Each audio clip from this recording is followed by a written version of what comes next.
Welcome back to Viewer Discretion, a television and entertainment podcast hosted by myself, David Dennis Jr. And for this stretch in which we will be recapping The Traitors, our resident expert, Charlie Kravitz, who's also a producer of this podcast. Charlie has watched every season. He has the lore. He has the knowledge. He knows the gameplay.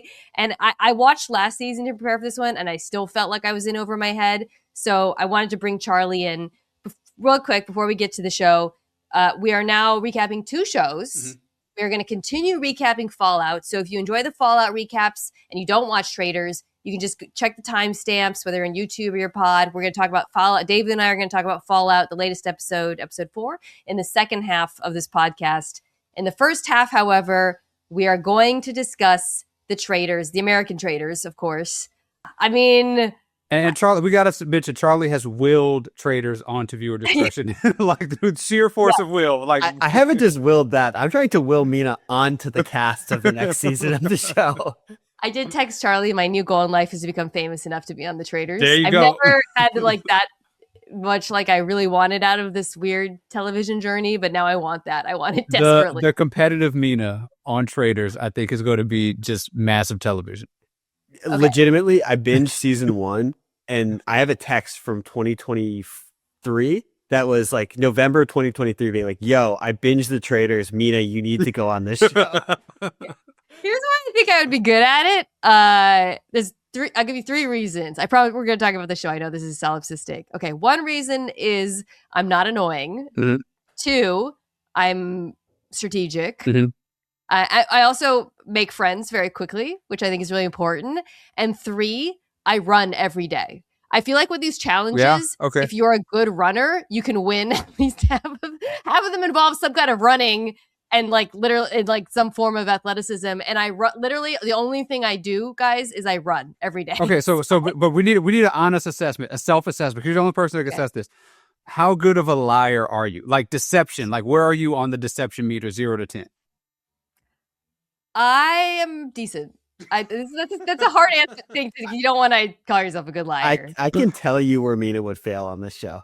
She would be so upset when she smoked out a traitor and the group didn't get along. Yeah. That bridges would be burned. I hate when I watch the show. This is more last season than this season, and they act stupidly and illogically. It does, and Charlie knows me well enough to know that's like my number one pet peeve in life is when people aren't logical.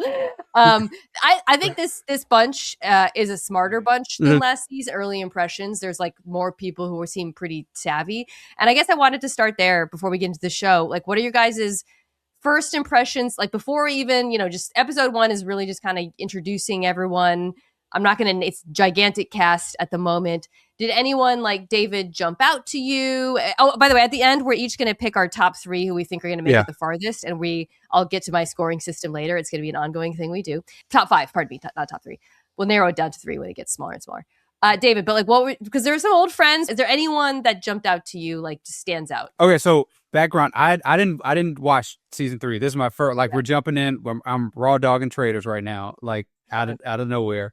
And I have a person that's interested in me, but like it's going to double as a confession. And Portia is on my don't judge me list.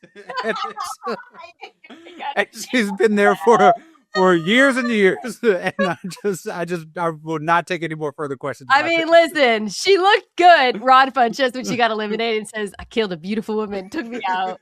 Ron, okay, so not sorry to jump in, but 2 people I actually know. I sat at a wedding next to Ron Funches, Alan Yang's wedding. He is delightful, big sports fan, love him exactly as he seems. And then the dude Eric Nam, I went to a lunch with and sat with him too. He's like a Korean American, very sweet guy. Oh. Okay, so I'm not biased, but I have met 2 of the Traitors. So. Okay, Portia, love that. Good confession. So I was the people I was most interested in, Natalie, because she went from Survivor to the Challenge and was part of that group of like outsiders brought into the Challenge and never overplayed her hand. Was excellent at every single season. So I feel like she has some reality show versatility.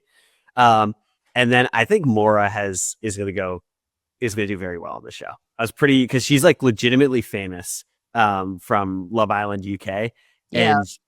And so if you didn't see last season, David, Gabby Windy was part of a group of women who sort of pretended to be ditzy and kept information close to the vest for a long time, and that really went in her favor over the course of it. And I think Maura, the show's getting more and more meta. People have watched previous seasons, and that's one of the themes of last season and this season.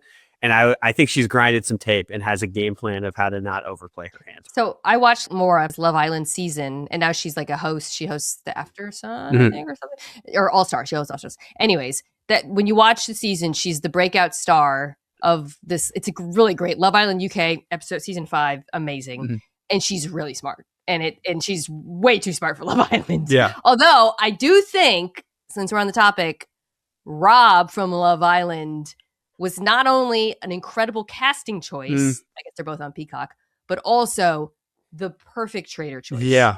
I texted you guys. I was like, I didn't know if you'd watch. I was like, they're one of the 3 traitors, perfect choice. Yeah. Because you remember from watching him, the dude is completely inscrutable. 100%. And maybe smarter than we think. I think Always felt that way. we're gonna get to the people at the end. He's playing a perfect game so far. I've been. He like knows how to do this. I'm sort of a doofy guy, but I mean, I think he played Love Island pretty well for as much as you play. Even like for despite having 0 connections. Absolutely, for having, especially during this, like the show was sort of like meta, like the way it is now, so they weren't like coming in with their own thing, and he kind of played it as well as he possibly could while kind of being a sleazeball early and like shifted over mid-season. And I think that is the thing that's going to get him far this season. It is an interesting blend of like reality show celebrities and then like non-reality, and it kind of shows how those things have sort of like compressed, right? Because like Tara and Johnny, they're Olympic figure skate. We all know who they are. They host the Olympics, but are they at this point more famous than Maura and Rob from Love Island? I don't know. Probably, right? But yeah, the other first impression, the second I saw Michael Rappaport, my blood just curdled. I find that man so annoying. He's good casting though for the show. He's a perfect casting for the show. And the subject of one of my favorite insult tweets that I think I sent you guys about the fact that somebody said that he looks like he wakes up and dies every morning, which is it's unbelievable. By the way, I know we'll get into the full recap of this, but he is the best thing for the actual group of traitors. Period. Like having a diversion of someone who's just complete chaos. Is perfect, and he's on Watch What Happens Live all the time because he's obsessed with reality TV. So he was genuine when he was like I am obsessed with all of the housewife people. Interesting. Okay, before we get into the names and the traitors, the other thing I would like to acknowledge or discuss that so David and I have recapped several reality shows, and we have mostly Love is Blind is what we're known the best for.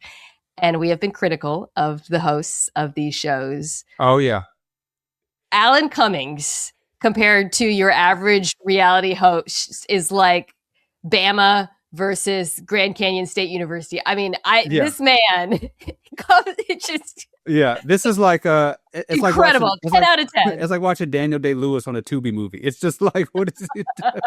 It just makes no sense. It's like, I mean, I love it. He's obviously incredible. He's so good. His performances are amazing. His outfits, just take my breath away. The dog, the matching outfits. Lala. But I would also say this, like, and this is part of why it works. He's having the time of his life. Yeah. And it's just so, it makes you have fun with it because you're like, he's having fun, so I'm having fun. Charlie texted this to me, like, you can tell he's always like the verge of laughing himself. Yes.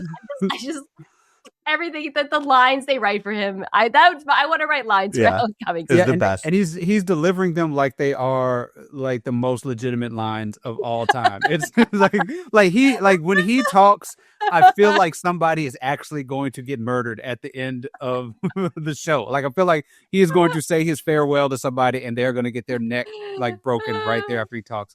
Way to go, Nightcrawler. He had a great moment where he came in. Oh God, he was so good on The Good Wife, one of my favorite shows.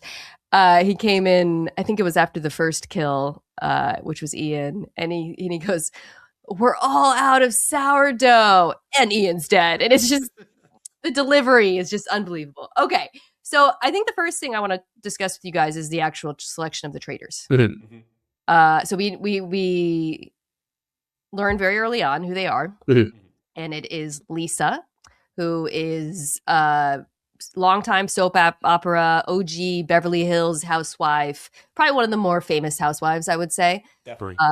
Candace, so I'm not a housewives person. I think I should I'm kind of sort of aware of them, and I see them. I know Bethany is whatever, but I don't watch the show. But whatever. I know who Lisa is. Lisa's top tier. I don't know if Mount Rushmore of housewives, but top tier for sure. Candace is another housewife, Potomac. I have thoughts on her that I'll get to in a second. And then Rob, so for those who didn't watch Love Island, I feel like we maybe brushed over it too much. Rob was on 2 seasons of Love Island, actually. A very good looking, seemingly simple, but I would say not simple guy who somehow survived multiple eliminations on Love Island despite not really having a connection. Yeah. He is like very blasé and unemotional. I think the way I would put it is someone I remember in his season wrote, Rob has the looks of a romantasy hero with the personality of an edgelord. So my first reaction to the 3 traitors was I thought it was interesting that they chose 2 housewives. Yeah. Because they feel like they usually try to like kind of mix it up. And then as we discussed, I thought Rob was the perfect choice, David. Yeah, I'm with you. I thought, so we know Lisa. I know Candace from the Potomac stuff a little bit. My thing was that Lisa and Candace were 2 very, very messy people. I did not know how they were going to make it. Yeah.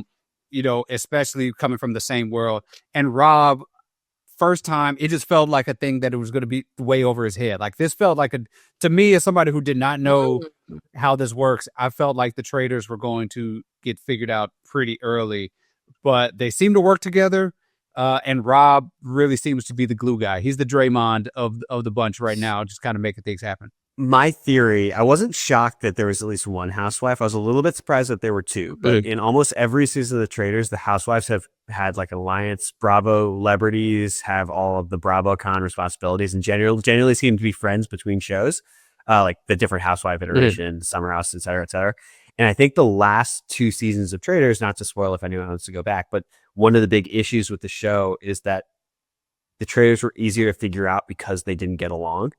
And those are gamers. It was Survivor and Big Brother, or Survivor, Big Brother, Big Brother. And I think that my guess is in selecting 2 housewives, they wanted to make sure that there was at least some quorum. So we didn't have a repeat of the last couple seasons. Cause it was last season, Danielle and Rob, and Danielle sort of blew up the traitor thing. And 2 seasons ago. So bad, by the way. Yeah. I can't remember his name, but essentially he outed one of the traitors after being eliminated, or heavily implied.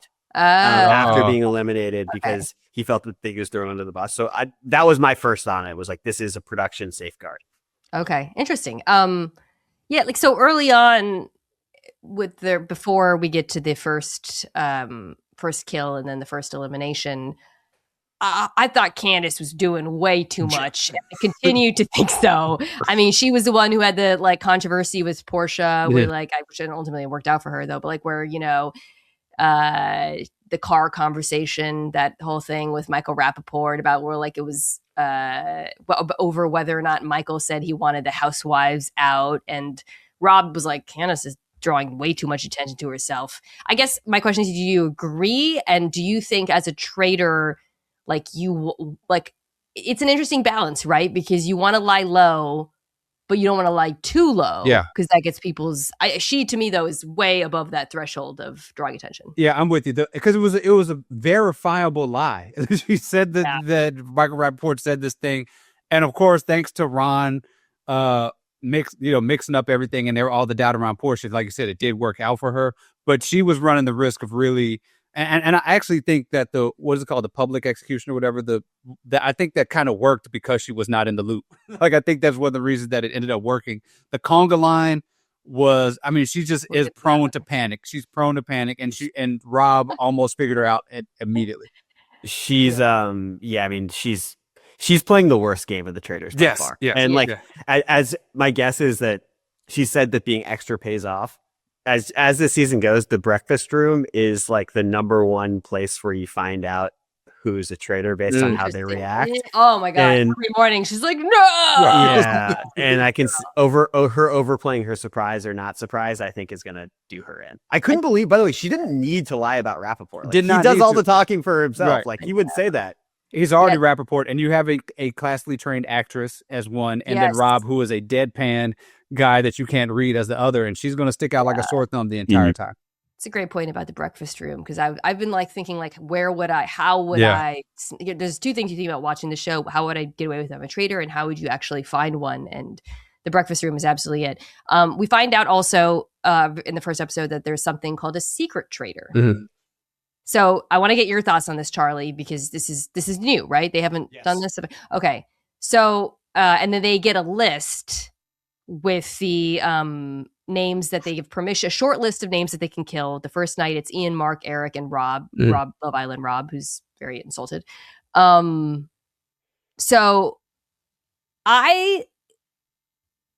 the secret traitor, unfortunately, is revealed pretty quickly. And I say unfortunately, and we'll get to the reveal, because I really wish that it had gone on further. Yeah. Because as a viewer, it made me like, I was then trying to snuff out a traitor, and that felt like a different twist on the show. I've wanted to do that every season. I've wanted to guess at least one of the traitors every time. So I thought that was great. I mean, and we can get into how that happened, but I wish it had lasted longer. I totally agree. Yeah, and it really kind of didn't last as long, partly because people know how TV shows work. Like it was really, they really kind of jumped on Donna because they were just like, this makes the most sense. She's, like she's an older lady. She's and then they were like, they kind of said it, but kind of didn't. But they were kind of like, she's the most famous person. Like she is the most viral, probable person here, and that she's Kelsey. Well, I just think that they were, because they kept saying like the Swifties. Like she was on fire at the time, probably when they were filming this. And I think there was seemed to be an understanding from the TV people, reality folks, people that like she is somebody they probably want to be as one of the traitors. And that felt kind of like a fourth wall, like outside of the game sort of configuration. Yeah, I felt like to me, like two things were working against her. I guess we can get into it because, she is revealed to be the secret traitor. They're correct. So they go crazy when they guess it. There were a couple things I think that, like, one, to me, it was less her fame and more like, I think they were just like, of course, the motherly old woman type. I really think that stereotype of being too much of like a non-traitor worked against her. Yeah. And then she was an outsider. And I actually want to get your thoughts on that, because it seems like all of the people who are kind of on their own, Ron Funches, Donna, maybe people who haven't don't even have the Bravo history, or they came into this situation not as like Michael Rappaport, where they're immediately just, although you said he knows everyone, so that's not an example, but I feel like you get punished on this show for not being super social super quickly. And she defended it by being like, I'm fangirling, I'm nervous. But I do think that didn't work. I agree. And I also think that there's probably so much stuff that's filmed with them actually just hanging out that I bet you she was just mute for, because she's not used to lying in that situation. That my guess is that this is early. Them getting her in 3 episodes, it does is that she was probably more awkward than we even caught on to in the 10-second snippets where she was interacting with everyone. It felt like your older relative being on Facebook and getting to 3 days later. That's kind of what it is. Because the way she was talking, the conversation she was having, like she felt like she was like, especially when she gets revealed and you look back on her, the way she's talking to everybody, it's very clear that this person, I didn't think she was a traitor because it felt kind of obvious. It felt like everybody was on it too quickly. But once it got revealed, it was like, oh, she kind of didn't stand a chance. Like there was no time here. I didn't think she was either. I'll just throw that out there. I had no clue. I had no clue. Yeah, I thought it was an unsuspecting person, like a Kristen Kish or one of the ice skaters or Eric the singer. I didn't think it was. I was locked in on Natalie. I thought it was Natalie for sure. I thought it was Natalie. Natalie. Okay, have they been calling them the gamers? How long has that been? Well, she's since season 2, I think. Season 2 or 3. The first, because the first season had some regular people, so it was like reality stars and normal people, and then it became like reality stars versus gamers, basically. I think her whole like I'm not worthy, I'm a fan. Mm. I just think they didn't buy it Yeah. too. I just think it okay, but she doesn't go down. Portia gets we alluded to this, gets killed first. She's the first kill. Well, Ian is the first kill. Yeah, R.I.P. Slam my laptop shut when they got rid of Portia. You and Ron Funches. What was I going to say? Oh yeah, so they kill. I think he's the Big Brother winner. Ian Terry gets killed. That was just them. Like, let's get rid of a smart guy. Fine. Yeah. I think with the traitors too, and the people that they choose, at this point in the game, this is based on last season. And Charlie, maybe you can weigh in here. There's no real strategy. I think getting rid of smart people is a good strategy. Yeah. I mean, what did you think of them choosing Ian first? That's what they always do. Every single season, like the season 2 or one of the first seasons, they got rid of Johnny Bananas, who won like a ton of the challenges. Yeah. They've gotten rid of like anyone who's kind of like a loudmouth threat and like out and trying to out people too early. Because it's like, this is like one of the, as the show goes on, one of the like the big game theories is if you're faithful, if you're being right too loudly too soon, you're dead. And someone like Ian, or I guess not to jump the gun, but Rob C, those are people who like you just want out of the game. Yeah. Hot take, okay. Johnny Bananas overrated as the GOAT. CT's actual GOAT of challenge, but that's he's also here nor there. CT's also the GOAT of faithfuls.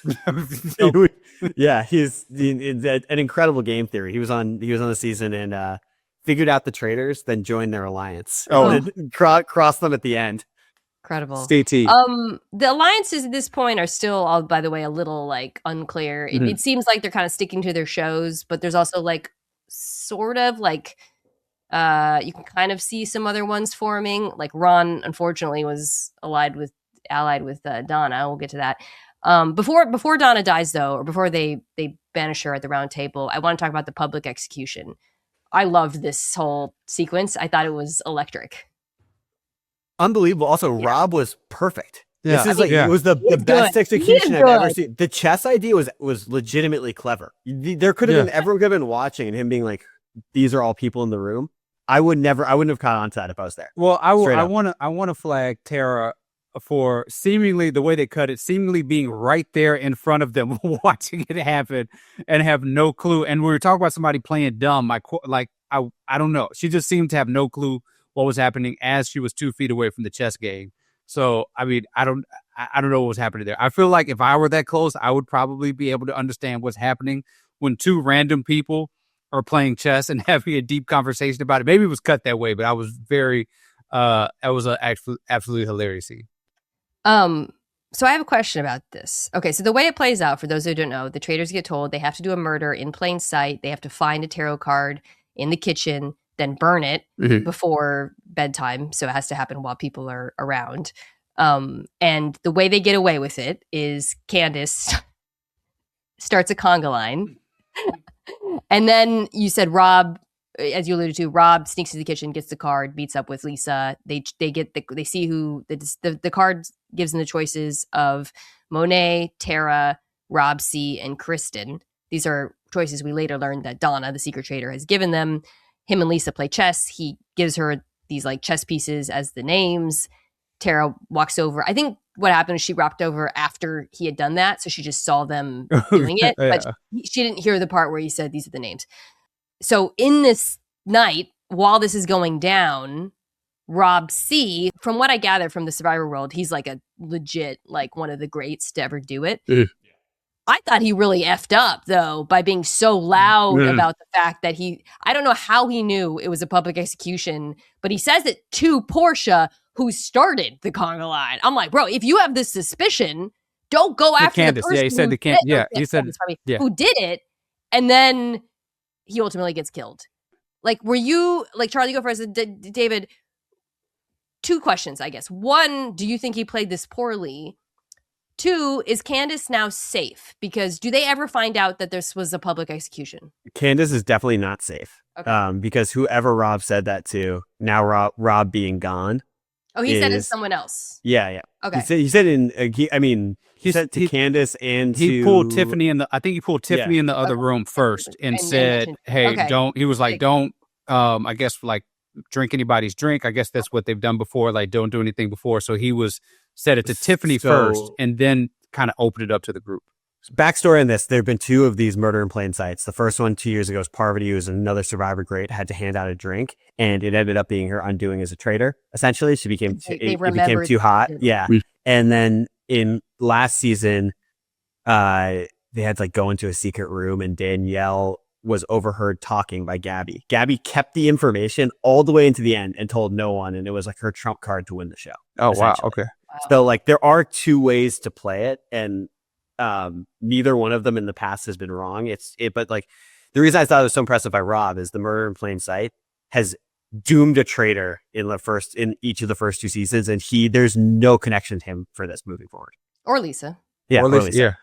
Yeah. I mean, Candace doing that seemed really dumb. Yeah, frankly. unnecessary. It seems like on this show, you cannot do anything unusual. Yeah. That's my other takeaway watching and she did it. It seemed like she did it so fast. Like there was no like strategy of like how to do this. I think Rob C was just a little bit. I think he was kind of like feeling himself about figuring it out, and I think he wanted to tell people and feel smart. I think you're right. About figuring it out, because I think pulling Tiffany and having that conversation with her, I think is good. You have an ally, but then you opened up to Candace, and it's like you're talking about it in the living room. I think he just wanted to feel smart. And so the thing about that too is I think that there's a strategy of trying to be so clearly a faithful that can work, because you're not going to get voted out by your peers when you've like proved that you're on their side. And if you're not on the right track, the traitors are like, oh, we want to keep this clear faithful who's leading people in the wrong direction. He just happened to be slightly too right. Yeah. So that's another thing you have to do if you're faithful. You can't say too little. Yeah. You can't say too much. If you know stuff, you should probably keep it to yourself. Yeah. So you have to be like on the right side of solving things without being the leader. But also, it was such luck that he was the one that they threw in the fireplace at the moment. Because Rob didn't know. Rob didn't know. Candace was the only one that knew that he had figured it out, and they just so happened to throw him. It's just absolute luck. Love Island Rob also said he chose Survivor Rob because he had gone after Michael, and he wanted to seed more, which is another thing I think as Traitors you can do is like you can choose a kill to set up the next banishment. And I think Love Island Rob, who's thinking that way strategically, wants to point people's attention continuously to Michael. All right. So next morning they wake up, Rob C's gone. Candace goes, no, that was my homie. We were best friends. Doing too much. We had her stress eating Skittles like the night These before. Skittles are safe. Yam Yam and Michael who I really enjoy, by the way, Survivor guy, and Rappaport get into it for no apparent reason. Yeah. Other than they're both big personalities. I honestly, like if I was on this show, I would be trying to win. I'd be like trying to, if I was a traitor, obviously do things strategically, but I might just rope Michael out purely just because he's so freaking annoying. Yeah. Like he's literally one of the most annoying people I've ever seen in my life. Okay. So now that Rob and Portia are gone, they all start trying to figure out pardon me. Alan comes in with a pink mohawk dressed as a big bird. King. And he says they're going to do the round table before the mission. So they have the round table. And we talked about this. So it was always going to come down on Donna, I think, because when they got out Portia instead of Donna, they were looking at who went after Portia. It was really like her and Rappaport. I don't think she defended herself very well at all. And Colton, who I think is going to be a very pivotal figure this season from The Bachelor, I'll give you people his backstory in a second, was pretty on to Donna from the beginning. And I think he kind of led the Donna charge. Ron obviously was the one who went after Portia and correctly, by the way, she just like did say those things. What was she doing? What was the game plan here, Portia? Like, I love you, bae, but like, what is the game plan here? Like, we killed them for the it just, I don't know. It was like, was she trying to sow some sort of doubt, but it was doubt about her? And then there were other, I don't understand how did she even know that there were 4 traitors? Like, she just kind of knew it out the gate. And I don't know. It was a very weird, no game plan, whatever the opposite of game theory is, Portia was doing it. Just talking a lot. I think sometimes people who just talk a lot, like her and Rappaport, just say Yeah. Like he said some stuff. I think at one point he had a slip as well, where he did a wee at the Yeah, table. yeah. And all were like, "Whoa!" And after he did that, they still didn't. They still voted for Donna. He's so obviously not a traitor. Yeah. They all know that. Yeah. That's the problem. I know. That's what makes it kind of interesting, right? Because he's so annoying and he's so loud and chaotic. If I'm the traitors, I love it. But Yeah. I think Donna just fit the archetype much better. Yeah. And revealed herself to be a traitor. And as we discussed, I was kind of bummed. I feel like it would have been fun if it had dragged on longer. I think the one thing I'll say about this is I think Colton is really going to ride this wave because he kind of led the charge against her and was so public about it. So, by the way, Colton, I guess for those who aren't Bachelor, Charlie and I are Bachelor watchers, David, Colton was a former football player. P squad guy. Yeah. They kept mentioning the football player thing, and I was kind of like, "Are we?" Bounced around some practice squads, never, who was on The Bachelor. Who he was also famously a virgin. Sorry, I should lead with that. He had a very insane ending. Ended up with this woman, Cassie. They broke up. She filed a restraining order against him for stalking her. And so he's kind of incognito in Bachelor circles because of this. Then he came out and now is married to a man. And he hosted some reality show, I think with Caitlyn from The Bachelor, actually. About being a virgin. About being a virgin, yeah. So I say all this to say he is a divisive figure in Bachelor world, correctly so. Yeah. Because of, by the way, I think Cassie's brother is now dating Glenn Powell, which good for that family. No, or Cassie's sister, pardon me, not Cassie's brother. Yeah. Anyways, so that's Cassie's sister, also on Landman, and like in she's like a legit actress. Yeah, real actress. Sorry, I should have said that. So David, that's Colton. Okay. Do you feel like Colton's getting a lot of like he has a lot of juice right now? He does. He's got a lot of it, especially with the coin thing. There was a big part of his gaming. I kind of raised my eyebrow a little bit when he failed miserably at stacking the things. Like I was pointing them in the same direction, right? Too. Yeah, like, and it was kind of like, I'm nervous. Like I don't know. I felt like he was playing at something. We don't know what exactly his game plan was, but there's something. He's got something that he's like got close to the best. I think he's working on.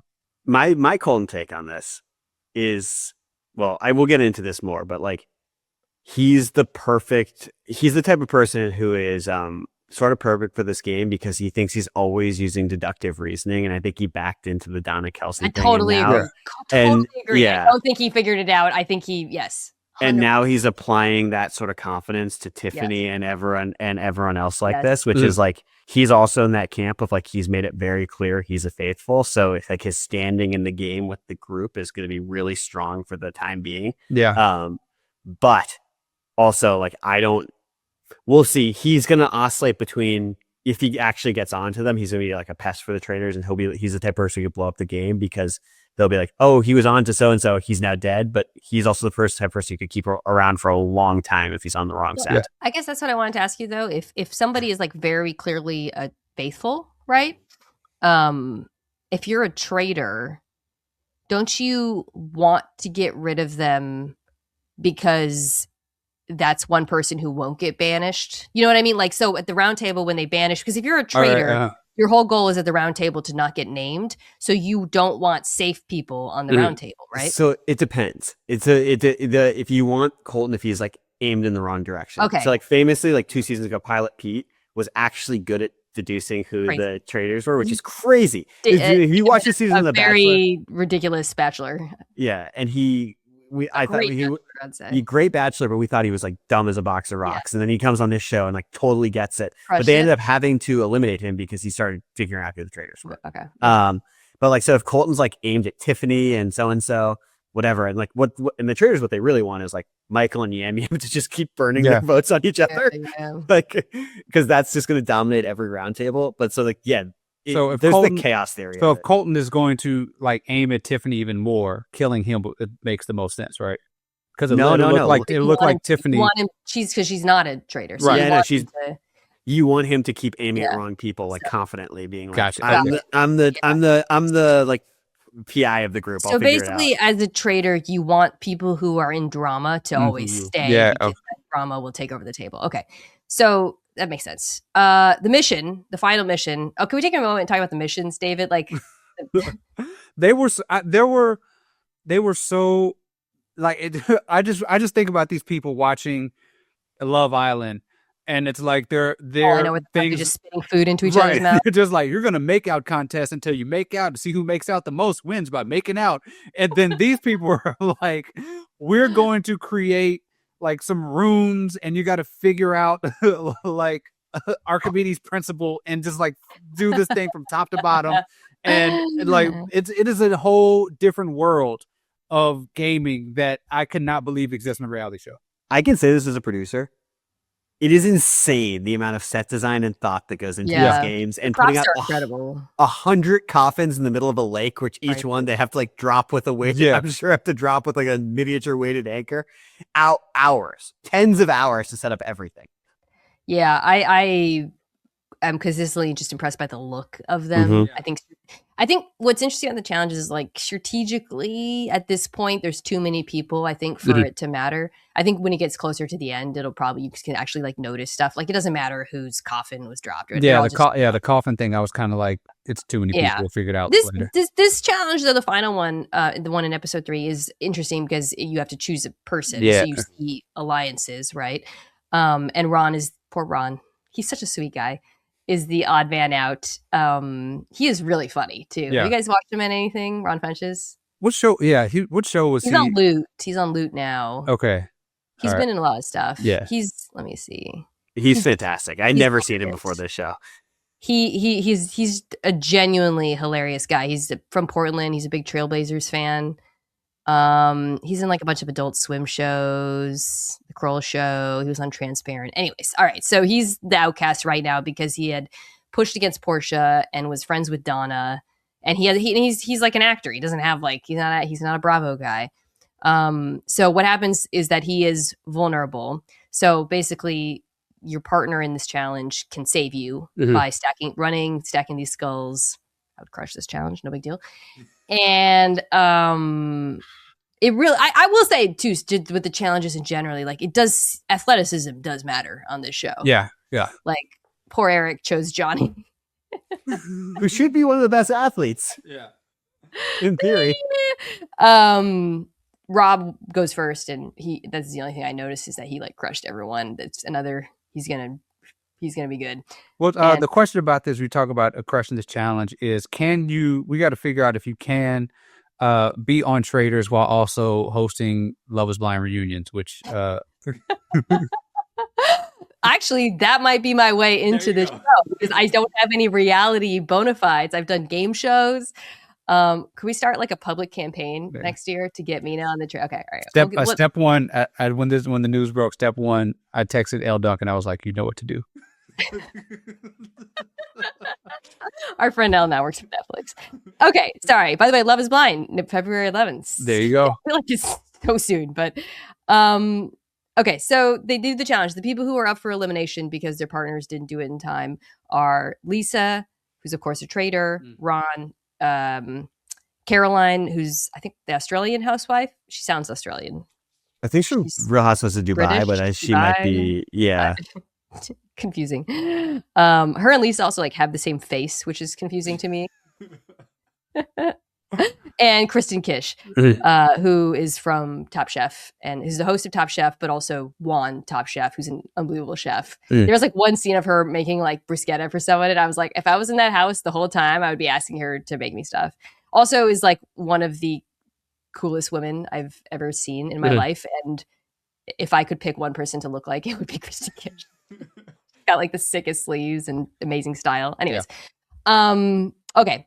So, and they have to just sit in their cages. So back at the house before the Traitors do this kill, Colton is kind of like Charlie said, he's like like feeling himself after hunting Donna. And he's saying, isn't it weird that Tiffany picked Michael? I'm like, I don't really understand why that's weird. No, yeah. Everybody just kind of picked somebody, like it just wasn't, I don't know. A lot of the like suspicions early on are just completely BS. It's just like someone be like, they looked at me the wrong way at 3 p.m. today. I was like, did they? It's like playing the game because you feel like you're supposed to. I think it's like feeling like you're supposed to have a take when there's really nothing to have a take about. Like, it's feel like you got to have this. I never do that. Josh Allen's legacy's on the line. So this is a. Okay, so but we don't see this. It's a cliffhanger. We don't see who they killed. We see them talking about it. Lisa says she likes killing Caroline because it's a housewife, and there's 2 housewife traitors. Seems sensible and smart. They both point out though that Eric and Ron are randos, and that might just. I think killing Ron would be stupid, but they. And then they mention that Kristen is smart and a threat. That'd be how I'd go, by the way. Just conversation like this where they're like, she's smart. Charlie, if you were them, who would you kill? The housewife, for sure.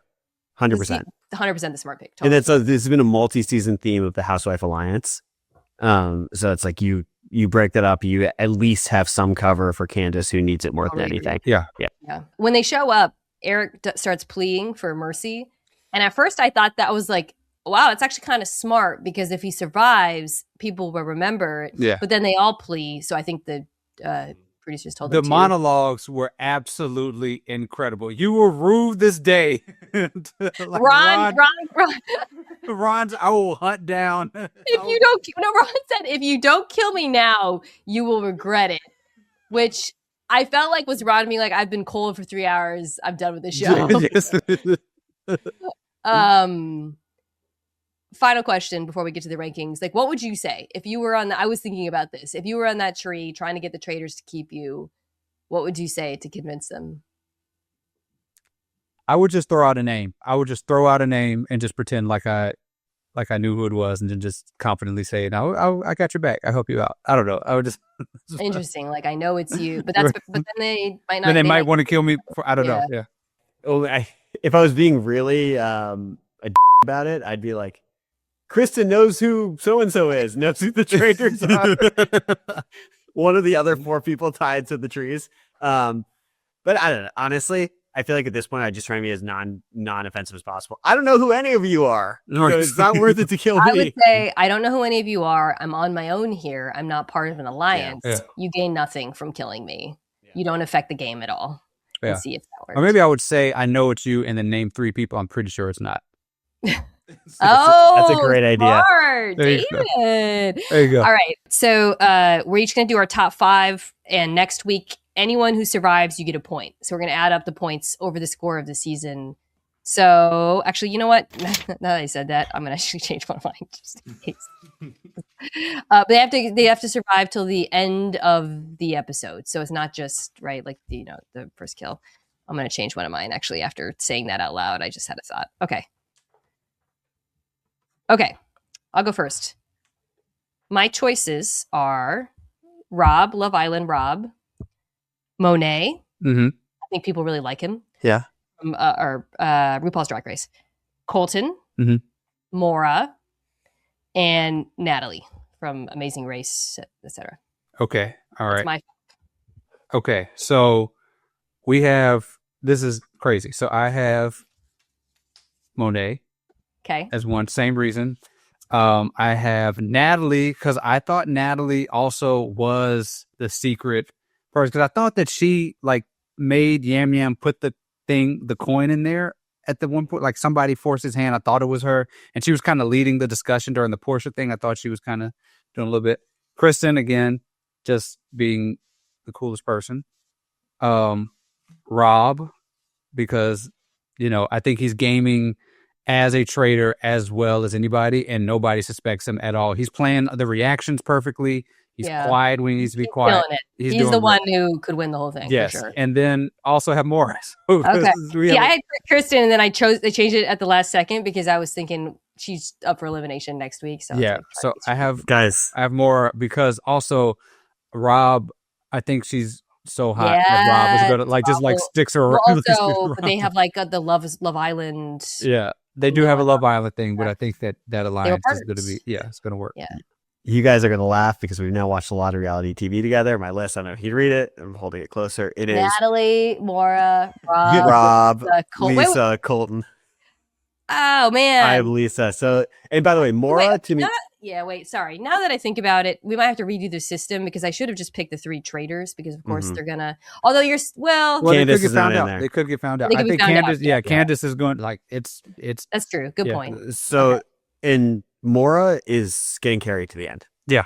By Rob. Straight up by Rob. Yeah, It's Rob's greatest asset that he's going to have a defense in almost every single round table in Mora. Colton, I think, loud wrong. It's great to have moving forward. Lisa, the thing about Lisa has a little bit too much breakfast room reaction, but she's going to get so much heat off of her when there are multiple housewives gone. Because Candace is going to, I think, unless something drastic changes, going to be the first in the turret trying to figure it out. Rob is great. And Natalie, I just have so much respect for her game.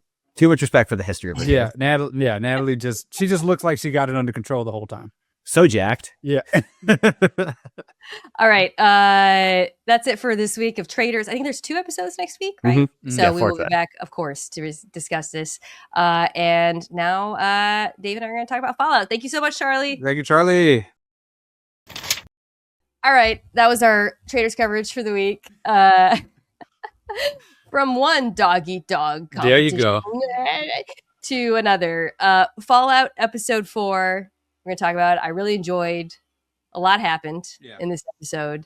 A lot happened in the vaults, which were have been sort of not a big factor thus far this season. We've got to track if there are more murders in Fallout or in Traitors on a weekly basis.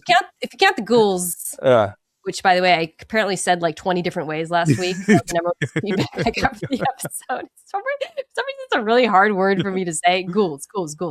Clearly, you practiced over the last week, so we got to do the ghouls. All right, so we're gonna do it by storylines again, because again, they're still not intersecting.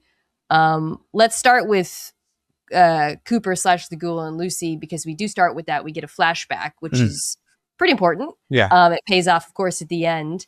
And it's good for like lore, because you're learning a little bit about the war before the bombing, and there's all these allusions to Cooper's military history, Cooper Howard's military history, but we see it firsthand, right? It's in Alaska, they tell us, and we see him wearing one of the, I wrote down the suit, it's the T-45. It's the one that the Brotherhood wears. And in the first season, you get a flashback, or in the preview, they show this Cooper talking about how they malfunctioned, his malfunctions. He falls over. The Chinese soldiers who are this was clearly the war that started everything, come up, they look at the suit, they're like, oh, the woman, it's a kind of interesting scene, says they're probably going to make me wear one of these one day. Yeah. And then out of nowhere, it's shot, like at first you can't really tell what it is, and it's like a dragon, but then it's got like horns. Yeah. And it's called a death claw in the game. Just completely wrecks everything and decides to ignore Cooper, who in the end is protected by his malfunctioning suit. What do you think of this cold open? I like the world building. To me, Fallout is best at its world building stuff. And to me, we get a little bit look at the war.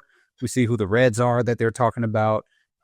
We see, some of that background of the suits and everything. I liked it. It was a cool scene, and it was really letting us know that, yes, we're about to get the season is picking up. So I loved it. I thought it was one of my favorite scenes. I think it's also important, right? Because the Death Claw returns at the very end. And because we get this scene, we know that it's not a creation of the post-nuclear environment. Right. Yes. Like I would have, if we hadn't seen this, I would have assumed, this is just one of the like weird biological monstrosities created by this fallout. Yeah. But no, humans made this bad boy. Yeah. Which is, of course, the theme of the show, that like humans are the worst of all. It was a good and important scene, I thought. We flash forward. Lucy and the ghoul, having escaped the Legion, have reunited with the NCR, the New California Republic, aka two people. Did you recognize I didn't recognize him in the first one. The guy. Did you recognize the actor? Did he look familiar to you? He's in like all the things. Like I know he's been he's like one of those actors who I see everywhere, but I don't know exactly. So he's Greg from the White Lotus. The guy who killed. Yes. Okay. That's where he's most recent. Which I was like, oh, this is the White Lotus reunion with him, Paul Goggins, which kind of made me laugh. They help her recover with something called buff out that she summarily gets addicted to. Yeah. What did you make of the scene? They're on the road when she realizes she's addicted to drugs. Yeah. So, I mean, it was funny. It was a funny scene. I'm still just kind of like, whatever can get her progressing as a character. And if she's like a drugged out person, we'll see what that looks like. Clearly, it made her really excited to kill Elvis zombies. But I think it added a little flavor to their interaction. Yeah. But I'm still kind of ready for them to get to the next phase of their thing. Agree. Not a lot happens with these. It is more of like they get to Vegas. So I think it was just more like it was just comedy. Yeah, right? yeah. And it made her a little more palatable. Yeah. She's been annoying. Like I did laugh when she realizes she's addicted to drugs, and he's like, there's two things. You could go off of it or do more drugs. Yeah. And when she would see the Vegas impersonator ghouls, and she's like, no, let's go. He says, that's the drugs talking. And I like what they're saying. I mean, I laughed. I thought it was funny. And when she shoots them up, it was very video gamey. Yeah. Like, oh, this is like a thing you can do in the game. Yeah. It was kind of funny too to see the ghouls as Elvis impersonators and stuff. Yeah, which caused a debate of did they become ghouls were they Elvis impersonators when they became ghouls, or were they ghouls who then dressed up as Elvis? This is a very important question. I mean, Elvis impersonators in their own way are kind of ghouls there in the real world. It's kind of Elvis strange thing. Inside, so they make it inside Vegas. I will say it's beautiful. Like the show is beautiful. I mean, the set of like the post-apocalyptic Vegas, it's really something. And it's beautiful. The thing about what's unfortunate about these streaming shows is every time I see something like this that looks incredible and looks like it costs a lot of money, the first thing that crosses my mind is like, we're not getting another season for like 3 years. And even though Fallout was a pretty quick turnaround. I think, but it's the thing that comes. I know if it looks good, the better it looks good. The longer it's gonna take. That's so true. Like when I see bad graphics, I'm like, when I see Paradise, and it's like a complete green screen of like things going on behind them. I'm like, yes, yes, we'll get a new season soon. But when so messed up. When Nunos is driving down in Pluribus, and then they're like loading up the grocery store, I'm like, see you in 2030, everybody. Did you watch The Studio? Did we talk about that? Yeah. The episode with Ice Cube. Yes. Yeah, when they make the decision to do Kool-Aid AI animation for the Kool-Aid to save time. Yeah. And he leads the FAI chant. We watched that last night because I for some reason didn't finish the show. That made me laugh. The only other scene we really get with them is they're inside Vegas. She's like, "Let's go!" Boom, and he's kind of slow playing it, like maybe we should go get supplies. Yeah. She finds an egg. He says, those aren't chickens. She's like, we can take it. And we see the claw and the monster, the death claw comes out. It's probably the first time the ghoul has looked legitimately scared the entire show. Yeah, because I mean, he's got I would imagine he's got some sort of PTSD from coming face to face with this thing as a human before, which it was also giving me Teenage Mutant Ninja Turtles Secret of the Ooze vibes with the two monsters that they had there. Totally. Which why didn't you just do Bebop and Rocksteady? Anyway, that's a whole nother thing. Bebop and Rocksteady, such a generational reference. So thus far in the show, like the monsters kind of part of it versus the humans hasn't really been like that big of a deal. Yeah. And they've been dispensed with quite easily, right? Like the scorpions, for example, or even the first there was that like when she was in the water and there was like the monster in the lake. Yeah. So I think I'll be interested in seeing like I'd like to see the monster win here. Yeah. That's what I'm about to say. Because it just feels like they've been able to beat every monster too easily. Obviously I'm not expecting them to die, but it just feels like if you're gonna really set up a threat and make him actually scary, I have to be like I thought I was like, oh whatever, they'll kill it, you know, like it the world itself hasn't felt as scary as I think maybe it should. I know the show is fun, it's funny in tone, but I would love for this thing to be actually scary. Yeah, I don't really feel as though there's anything stopping her from getting to her dad. Like I just don't. Yes. I just feel like it'll just happen. Like there's nothing that I feel like will be a detour for them that'll take them off course for too long. That reminds me, there was a moment when she's with the NCR that I do think is worth. I mean, they're kind of hammering this, I guess, but when the woman asks, or I think Greg asks her, "Are you looking for someone you care about or someone you hate?" And she doesn't answer the question, and the ghoul's like, "What say you?" And David, like, they're trying, like, we're supposed to doubt whether or not she'll actually take out her own dad. Yeah. Do you feel like there's any legitimate uncertainty about what she'll do when she's confronted with that, or? I don't think it's uncertainty as much as, like, if we get to that point and there's hesitation. Like, there's hesitation in this episode that we'll get to, that I actually found, like, really infuriating. If we get to that point and there's hesitation, I don't think it's earned.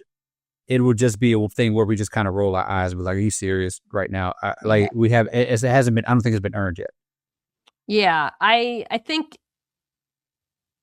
with Lucy, it's kind of just like the show's always wrestling with, what do you do with, you take someone who's like pure goodness and put them in a place where pure goodness isn't enough, and you have to make difficult decisions. I don't think it's that hard of a decision though. Right. Her dad is like evil. It's not like if her dad had bombed Shady Sands and there had been like a legitimate reason for it, like maybe they were in competition with them for resources. I don't know. I think it could have made it more interesting, but what he did was so obviously genocide. It's just very hard for me to find a case for her to have any. And murdered her mom, like turned her mom to a zombie. Like, come on now. Okay, let's go to Max. Back to Max. And it's funny. I saw somebody say they felt like this was the B plot. Mm-hmm. But the first season, I kind of felt like this is more of the A plot. I don't know. It's this does feel more like the central thing. I mean, this is a possible civil war that they got going on. That can affect everybody. This fusion core, the artifact, seems to be more the key to resurrecting society. Maybe that's not clear enough. I don't know. So last we left off, Max had just killed Kumail, Xander, and had run into his old squire, Thad. There's a very funny scene where they see the Brotherhood arriving, and Max, to his credit, quick thinking, gets Thad to just put on the suit after explaining to him that kids will die, which is it's nice. Like, Thad is like, nah, I'm going to run. And he convinces him because he's also not a bad person. Right. I'm always, in the show, it's always interesting when like people actually do the right thing. Yeah. They get back. It works. There's some good comedy. Thad's like bumbling around in the suit. He can't run in it, rocking it. Just he's been a great performance. Yeah. As comedy. Really good. The whole time. So he runs into Dane and tells him he immediately kill Xander, hide the kids. I'm gonna kill Quintus. Yeah. Okay, I want to ask you: do you think were you like, whoa, really? We're trusting them that much with this? Because he just basically tells them the plan immediately. No, I feel like they're trustworthy as a person. I just felt like it was like, well, I was like, how do we get? I was more, whoa, like, how do we get to? How'd you get there? Like, how did you come to this conclusion already? To do this, and let's think of a better plan. Maybe, I don't know. That was probably my first thought. The rest of the episode, there's lots of cuts back and forth, is kind of like the chaotic combination of Max deciding to kill Quintus. We'll get to that. I know that's what you're talking about when you said it was something that was infuriating. Yeah. Yes. And Dane, and there's three things happening at once. Max is about to kill Quintus, trying to. Thad in the suit is being confronted by two of the elders of the Brotherhood who are trying to like curry his favor while he's sweating in the suit and having a panic attack in like a cafeteria. Right. And Dane, after hiding the kids, goes to steal the fusion core. And it's shot I thought it was actually really compelling. Yeah. Like, it was very chaotic. It's all happening at once. I enjoyed this, even though I found it unbelievably frustrating that Max didn't just pull the trigger right away on Quintus. Like, that, not just frustrating, but also I was like, really? Like, we really think he, like, especially given what Quintus was saying to him, like, he make any compelling case for him to not kill him. He was like, the kids deserve to die. Yeah. David, like, what did you make of that scene? It's like the worst version of Hamlet that has ever existed. Like, I didn't get it. I was just like, shoot him. And then he keeps on making it worse and saying all, and because also you've gone out and killed people. You just killed a guy who deserved it, just as much. You just killed a guy, and I understand like whatever he raised you or whatever, brought you, found you and all that stuff. But like that I hadn't even seen their relationship really beside, in terms of that sort of bond. Like, what's the actual bond there between you guys? And just do it. It did not make any sense for him to be that hesitant, especially he spent all season sort of this cold dude who's doing all this. Like, what?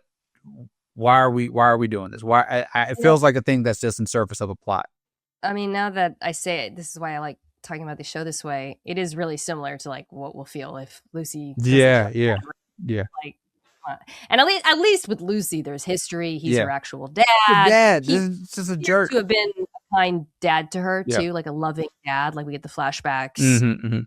So I guess you could at least make a case for it's hard to kill your dad. Yeah. I don't know. This guy's got no redeeming qualities. Nothing. He's never been nice to him. They didn't appear to have any relationship before. He's a jerk in this moment. Yeah. He's saying horrible things. His only case for him not doing it is that Max doesn't have a plan. Yeah. I guess you could argue maybe Maximus was like, damn, I don't have a plan. Like for what's because he's not there now. You're here now. You got to do it.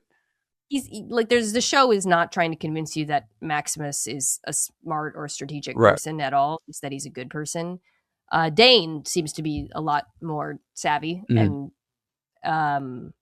very intelligently stabs the person to take the artifact, gives it to Max, who says he couldn't do it. Dane says you should never apologize for not killing someone, which is an interesting quote. That I think you probably should apologize for not killing people. Right? It's one of those things. It's a very Lucy-ish way of looking at the world that doesn't feel accurate to what we just saw or like the stakes of this world. But it's a thing that if somebody said in the real world, you would agree with. Mm-hmm. Well, some people. Yeah. And him and Thaddeus run. Yeah. I don't know why he didn't take a suit. He's like wearing a jacket. I guess I don't know. Thaddeus was in his suit. It was confusing to me. Yeah. I don't know. Yeah, a lot of stuff, a lot of the decisions. Looking back on this episode of the show, because you really get the ghoul bigotry really comes out in the last sort of 2 episodes of like that, and we don't have to delve into necessarily people cover their faces, gun happy nut to cover their faces and they're drenched in bigotry and go around killing folks because that's what makes it feel good. But the show is very timely sometimes, so. It's a very it's an interesting show because I feel like it's a lot of reasons why it's interesting, but I feel like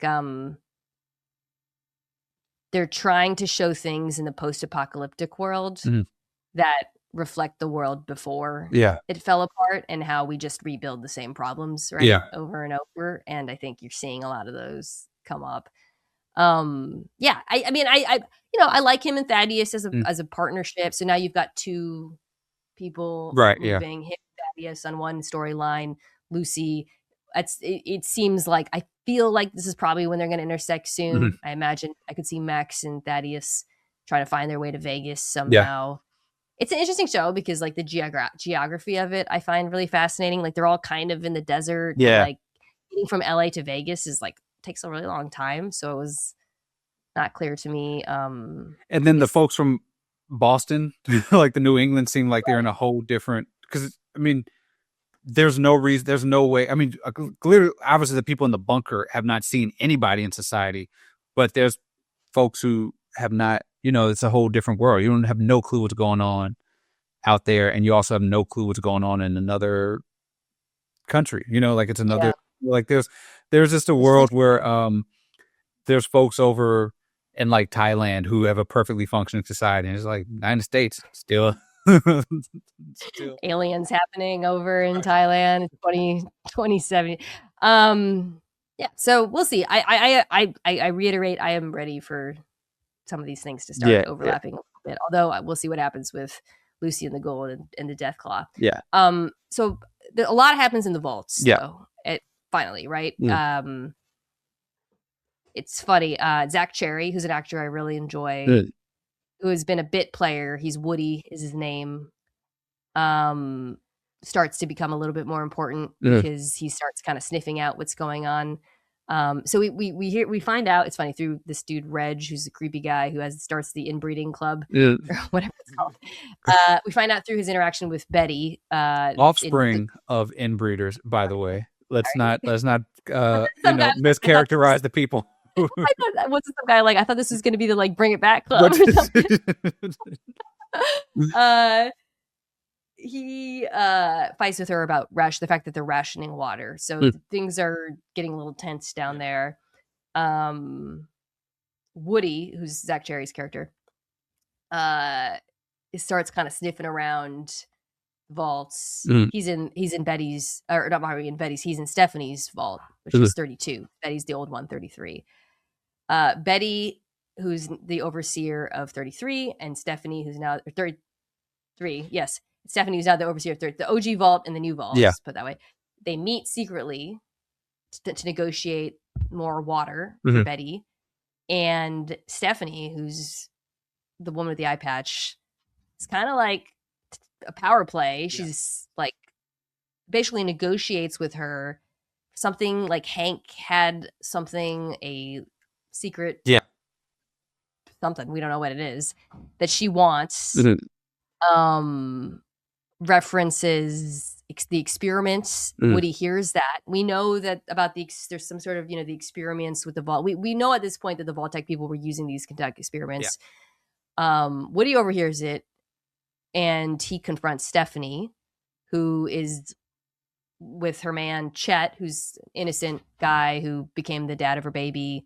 And while they're talking, he confronts her to her face, which I thought was bizarre. He's like, "I'm going to report an infraction, and it was you." And she's like, "All right." Yeah.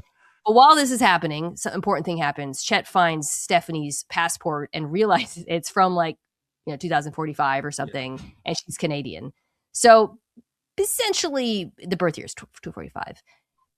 Essentially, what is happening is the people in the vaults, Woody, Chet, are starting to wise up to the fact that things are not what they seem. Yeah. The overseers might have something nefarious going on. Yes. That's how I would describe it. Yeah, and we're, they're getting sort of all of the, they're sort of gearing up for some sort of thing that is going to take them out of worker B. Yes. It seems like, that is where they still are, which is why it was so funny that he's like, "I'm going to report you to you because this is a worker bee society built by a worker bee, and that's all they know. And so in order to figure this out, they're going to have to work their way, no pun intended, out of that. Isn't that very much what this show is? It's about a lot of things, but I would say one of the things it's very much about is when all systems fail. Yeah. How do you do the right thing? Yeah. When your boss is the bad guy, who do you report it to? Right, yeah. When the golden rule no longer applies, and you have to kill someone, are you willing to do it? It's very much do people have the individual, not just agency, but willingness and courage to step outside we talked about the structures and the social structures, and Norm does, because Norm did it. Norm's out in the world. The buds are with him. The only thing I would note here is Ronnie, one of the buds, the middle managers who he leads out, comes up to him and says he was Bud's personal assistant before the war, and he knows about the experiments. Yeah, that was very interesting because we don't really know what Norm knows, right? But we also it's possible that he might prove to be adversarial to him, and right, because also he could not ask him because that would blow his cover, right? To ask what he meant by that, so pretending to be a boss, so so he's got to figure out a way to get to the Mitch. To me, sometimes there's just really just good just writing moments, when she was I was that was my bridge to work or whatever a week ago. That was a really cool, just a cool sort of moment in that scene. Yeah, I think I feel like all of the vault scenes are obviously we're not as tied to these characters necessarily, but so it's kind of like, well, do we really care if Woody figures out what's going on, or do we care? But I think they're starting to make a case for some of them as people, like certainly Norm is somebody I care about, and I would love if Woody became. I think Zach Jerry is a really good actor. I like him. I would love if the people start waking up in the vaults. I mean, because the whole concept of the vaults, right, which is like there's competing. We talked about like the competing groups. There's the Brotherhood. There's the Legion. There's the NCR. The difference with the vaults is most of the people there aren't aware, right, of what they've signed up for and what's happening and what reclamation even means, and the experiments and the events that led to this, and how their people were actually the ones who precipitated it. So the dynamics are a little bit different. I think my hope, but it's funny though, David, too, because like as much as we expect the Ghoul storyline to intersect, with Max's Lucy to meet him. I don't know how it leads back to the vaults. I think that's unclear to me. Like, I don't know how they all come together, if so. Yeah, this feels like they have multiple seasons. Yeah. Kind of like a first thing that comes to mind is like The Wire, where some of these people never meet until a season later. Like, I'm with you. I don't know how this is going to all coalesce into one finale where there's a vault and there's all this stuff like coming together. It feels like we won't see that. We may see the ramifications of one or the other, but they may not link up until season 3 or 4, however many there are in 2040. It's hard to know what you're rooting for other than individual survival of people you like. Yeah. Because they're not like trying to rebuild society. You're right. Well, who are you rooting for? Who are you, when you're watching the show, what are you rooting for? Or who are you rooting for?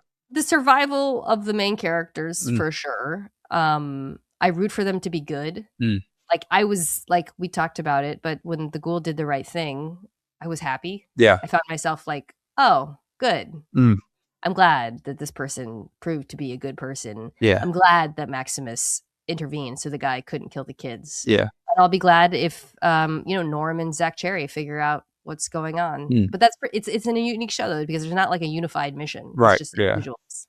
Yeah. So, all right. Well, that's it for episode 4 of Fallout. We will discuss the Traitors and, of course, episode 5 next week. And if you're listening, by the way, please leave a review. We haven't gotten a review in a while. I'd like to check out some new reviews, and let us know if there's other shows you want us to cover going forward. Yes. Still the best comment section on the internet. Oh. All right. Yeah.